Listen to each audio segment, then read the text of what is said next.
بسم اللہ الرحمن الرحیم۔ السلام علیکم ورحمۃ اللہ وبرکاتہ۔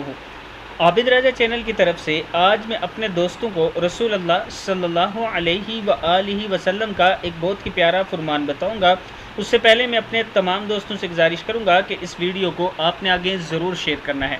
تو شروع کرتے ہیں آج کا لیسن۔ بسم اللہ الرحمن الرحیم۔ حضرت انس بن مالک رضی اللہ تعالی عنہ فرماتے ہیں، حضور اکرم صلی اللہ علیہ وآلہ وسلم نے حضرت ثابت بن قیس رضی اللہ تعالی عنہ کو چند دن نہ دیکھا تو ان کے بارے میں دریافت فرمایا کہ وہ کہاں ہیں۔ تو ایک صحابی نے عرض کی، یا رسول اللہ صلی اللہ علیہ وآلہ وسلم، میں ابھی اس کا پتہ کر کے آتا ہوں۔ وہ صحابی حضرت ثابت کے پاس گئے تو دیکھا کہ وہ اپنے گھر میں سر جھکائے بیٹھے ہوئے ہیں۔ انہوں نے پوچھا، کیا بات ہے؟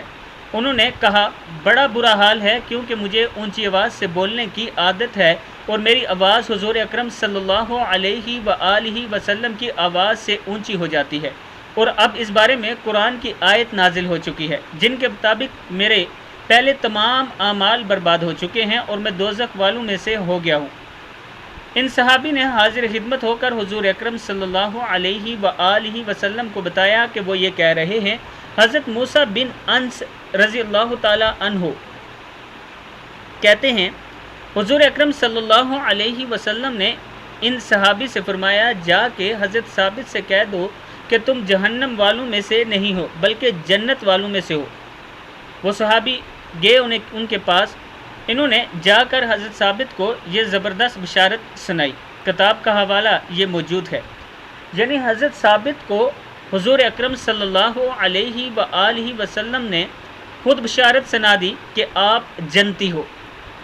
تو دوستو، آخر میں صرف میں اتنا کہوں گا کہ جن صحابہ کو آپ صلی اللہ علیہ وآلہ وسلم نے خود بشارت سنا دی، آج اگر کوئی اٹھ کر انہیں برا بلا کہے تو آپ یہ سمجھ لو کہ وہ ضرور جو ان کو برا بلا کہنے والا ہے خود جہنم میں جائے گا، اس لیے کہ ان کو تو اللہ کے پاک نبی نے خود بشارت سنا دی تھی۔ اس ویڈیو کو آپ دوستوں نے آگے ضرور شیئر کرنا ہے۔ السلام علیکم ورحمۃ اللہ وبرکاتہ۔